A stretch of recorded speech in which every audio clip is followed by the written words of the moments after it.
बड़ी खबर में बात दुमका विधानसभा क्षेत्र की। दुमका की 2 सीटों दुमका और बेरमो पर उपचुनाव में कौन बाजी मारेगा ये तो 10 नवंबर को पता चलेगा। लेकिन राजनीतिक दलों ने इस उपचुनाव में अपना परचम लहराने के लिए रणनीति बनानी शुरू कर दी है।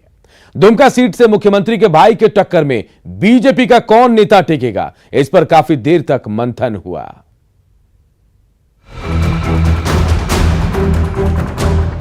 झारखंड विधानसभा की 2 सीटों पर उपचुनाव सरकार और विपक्ष दोनों के लिए नाक की लड़ाई बन चुकी है, जिसमें दुमका का दंगल सबसे अहम माना जा रहा है। जेएमएम में दुमका सीट पर परिवार का कब्जा बरकरार रखने के लिए मुख्यमंत्री हेमंत सोरेन के छोटे भाई बसंत सोरेन के नाम के ऐलान के बाद बीजेपी ने दुमका को अपनी झोली में लाने की रणनीति पर मंथन किया और उन संभावित नामों पर चर्चा की जो दुमका के दंगल में बसंत पर भारी पड़ने वाले हैं। बीजेपी इसे परिवारवाद बनाम कार्यकर्ताओं की लड़ाई बता रही है।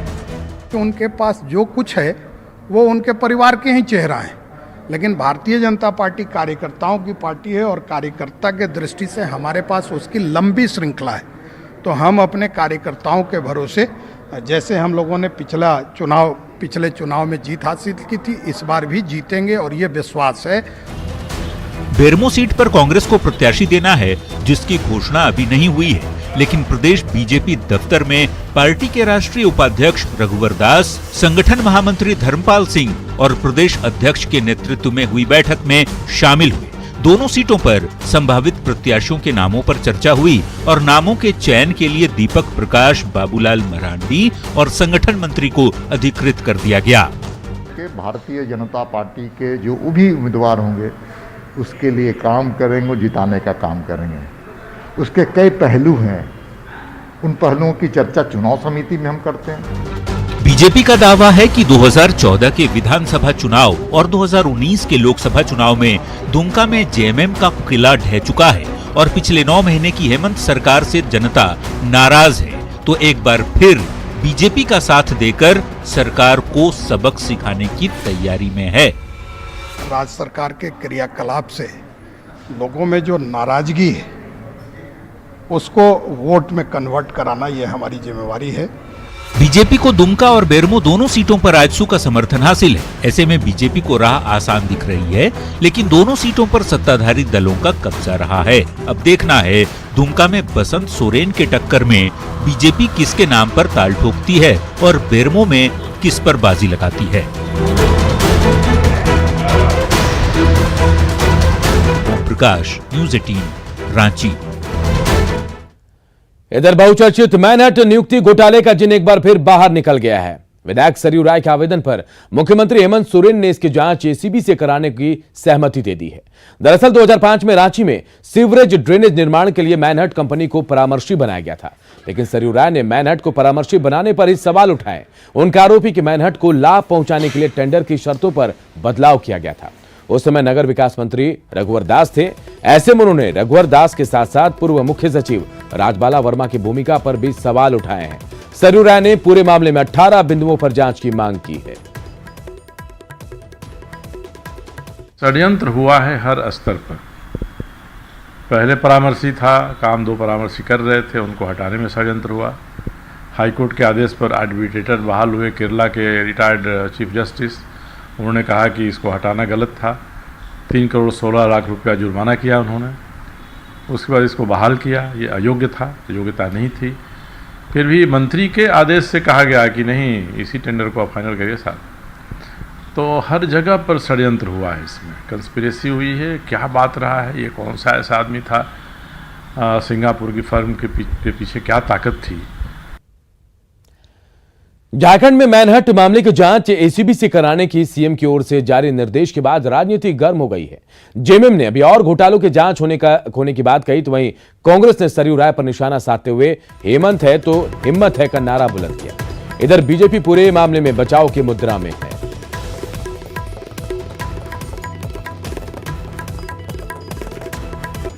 एसीबी ने उस समय फाइल भेजी थी सैंक्शन के लिए, अनुमति के लिए, ताकि एफआईआर दर्ज हो सके और आगे कार्रवाई हो सके।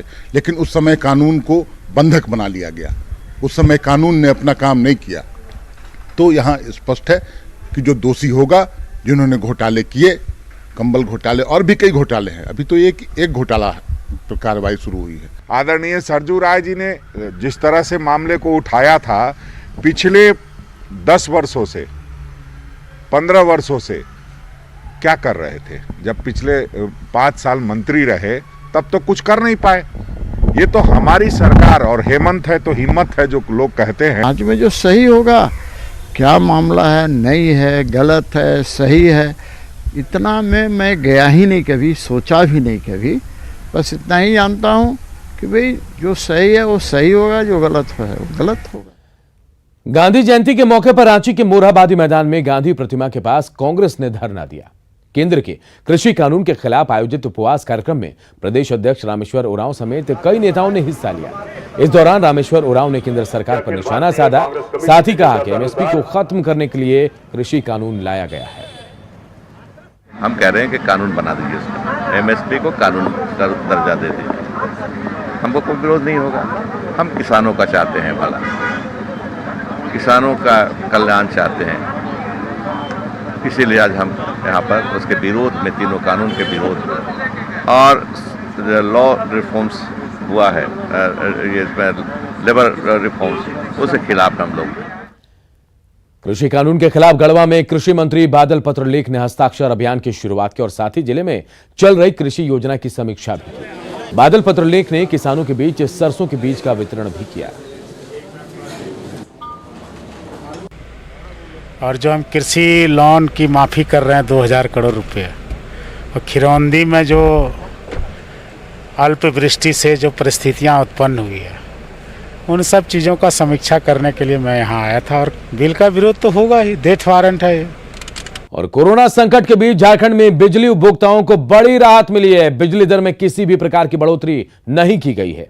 झारखंड राज्य विद्युत नियामक आयोग ने बिजली दर बढ़ाने के प्रस्ताव को खारिज करते हुए बिजली दर को आंशिक संशोधन के साथ लागू रखा। नए टैरिफ अब 1 अक्टूबर से लागू कर दिए गए हैं। ग्रामीण इलाकों में घरेलू उपभोक्ताओं को 5 रुपए 75 पैसे यूनिट का रेट लगेगा। शहरी घरेलू उपयोग के लिए 6 रुपए 25 पैसे प्रति यूनिट चार्ज लगेगा। आयोग ने मीटर रेंट को भी खत्म कर दिया है और ऑनलाइन बिजली बिल भुगतान पर 1% की छूट भी दी गई है। इसके साथ ही समय पर बिजली बिल देने वालों को भी अतिरिक्त 1% की छूट दी जाएगी। आयोग ने 1 जनवरी 2021 से अनमीटर कैटेगरी को भी खत्म करने का फैसला किया है। प्रीपेड मीटर पर 3% विशेष छूट और सिक्योरिटी मनी की वापसी का प्रावधान भी किया गया है कि विद्युत दर में कोई बढ़ोतरी नहीं होगी। मीटर रेंट की वसूली बंद हो गई। डीपीएस दर जो 18% प्रतिवर्ष रहता था वो 12% हम लोग कर दिए हैं समय देखते हुए। सेंटर्स में सीआरसी में भी यही है, केंद्रीय विद्युत नियामक आयोग में भी यही है। ऑनलाइन डिजिटल और ड्यू डेट में पेमेंट करने के लिए 1% के छूट को प्रावधानित किए हैं। बिल यदि 2 माह तक नहीं देते हैं, तीसरे माह में 1% का छूट देना होगा उपभोक्ता को, ये है। फिर घरेलू उपभोक्ता में ऐसे ही जाकर के लोड चेक करेंगे। इस तरह से ये इंस्पेक्टर राज को हम लोग ये किए हैं डिस्करेज के, कोई बहाना बना के उपभोक्ता को ये न कहरास ना हो, ये प्रयास किए हैं। और ये अक्टूबर माह से लागू है और बिना छूट के है। ये कॉस्ट लागत के आधार पर cost reflective tariff. Non meter category से लोग वसूली कर रहे थे, जेबीवीएनएल वाले लोग, तो उसको हम लोग 1 जनवरी से समाप्त कर दिए। और फिक्स चार्ज को हम लोग आवर्स ऑफ सप्लाई से लिंक्ड कर दिए हैं। एचटी कैटेगरी को नहीं, जो बड़े कैटेगरी वाले लोग हैं उनको कम से कम 23 घंटा बिजली उनको देनी होगी, और जो एलटी कैटेगरी वाले लोग हैं उनको कम से कम 21 घंटा देनी होगी। अगर इससे कम देंगे तो उनको फिक्स चार्ज उनसे वसूली कम होगी। ये एक बहुत बड़ी बात है। और इसके अलावा 2 महीना तक अगर वो बिल नहीं देंगे तो 3% तक की छूट हम लोग देंगे। सोलर रूफटॉप को आकर्षित बनाने के लिए हम लोगों ने कुछ इसमें योजना डाली है। प्रीपेड मीटर जो भी लेंगे उनको 3% की छूट दी। देवघर पुलिस ने एक बार फिर साइबर अपराधियों के बड़े गैंग पर शिकंजा कसते हुए 13 शातिर अपराधियों को गिरफ्तार किया है। इनके पास से 37 mobile phone, 58 SIM card, 8 passbook, 2 chequebook, 14 ATM card और 1 बाइक बरामद की गई है। ये शातिर अपराधी बैंक ग्राहकों को फोन कर केवाईसी अपडेट करने या फिर डिजिटल पेमेंट के तरीकों को अपडेट करने के बहाने उनसे सारी जानकारी हासिल कर लेते थे और फिर उनके बैंक खाते से पैसे उड़ा लेते थे। गिरफ्तार अपराधियों में से एक जामताड़ा का रहने वाला है। लोगों से केवाईसी को अपडेट करने के नाम पे फर्जी मोबाइल से लोगों को वरीय पदाधिकारी होकर के उनका एटीएम का नंबर और पिन मांग करके पे फ़ोन से और कस्टमर केयर और वैलेट्स के नाम पे लोगों को बहला फुसला करके साइबर ठगी का काम कर रहे थे। इधर साइबर अपराध को रोकने के लिए जामताड़ा पुलिस की मुहिम अब रंग ला रही है। पुलिस ने सितंबर में साइबर क्रिमिनल पर ताबड़तोड़ कार्रवाई की, जिसमें 40 से अधिक साइबर अपराधियों को जेल भेजा गया। अब जामताड़ा पुलिस ने अक्टूबर प्रहार शुरू किया है। इसके तहत पहले ही दिन फिक्सिंग करते हुए 6 लोगों को पुलिस ने रंगे हाथों दबोचा। इनके पास से 13 कीमती स्मार्ट मोबाइल फोन, अनेक SIM card, 3 ATM, 6 bank passbook सहित 2 बाइक जब्त किए गए हैं। इनमें से 2 साइबर ठग कई बार जेल भी जा चुके हैं। वहीं पुलिस बाकी 4 अपराधियों की हिस्ट्री खंगालने में जुट गई है। आज करमाटांड़ थाना क्षेत्र अंतर्गत ग्राम कुरवा में एक रेड हुआ था, जिसमें 6 साइबर अपराधी की गिरफ्तारी हुई थी। उनके पास से हम लोगों को 13 mobile, 3 ATM card, 6 bank passbook और 2 मोटरसाइकिल जब्त किया गया है। साइबर अपराध थाना में कांड दर्ज किया। इसे रोकने के लिए सर आगे और क्या प्रयास किया जा रहा है? लगातार हम लोग की छापामारी अभियान जारी रहेगी। झारखंड में नशे की लत और अपराध का कॉकटेल युवाओं को अपराध की दुनिया में धकेल रहा है। एनसीआरबी का डाटा बता रहा है कि झारखंड के 52% अपराधी युवा हैं, जिनकी उम्र 18 से 30 साल के बीच है, जबकि 39.5% अपराधी 30 से 50 साल के बीच है।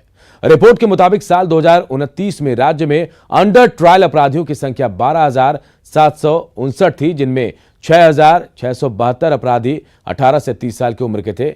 शुरुआती दौर में नशे की लत को पूरा करने के लिए युवा छोटे मोटे आपराधिक वारदातों को अंजाम देते थे, जो बाद में उनकी लालच या मजबूरी बन जाती है और आगे चलकर अपराध के दलदल में फंसकर ये शातिर अपराधी बन जाते हैं।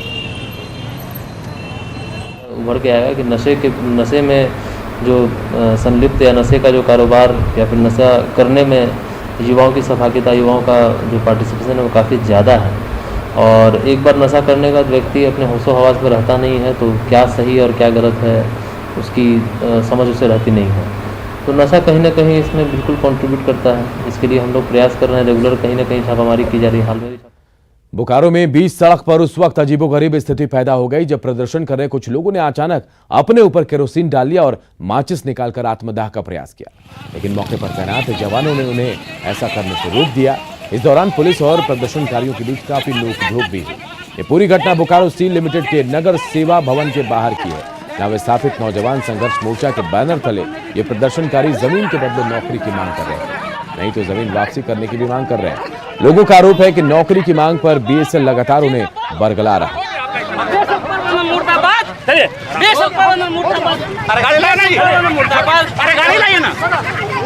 नौकरी नहीं मिल रहा है, आज से हम लोग दौड़ रहे हैं।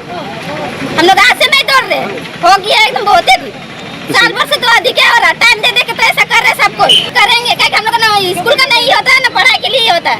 हम लोग के पास पैसा रहेगा तब हम लोग पढ़ेंगे, जब हम लोग को नौकरी नहीं रहेगा तो हम लोग पढ़ाई कैसे करेंगे? हाँ, हम लोग तो ऐसे सबको बैठा लेना, लड़का पढ़ रहा है। जो आज झारखंड के इस बुलेटिन में इतना ही। आगे देखिए 200 गांव 200 खबर।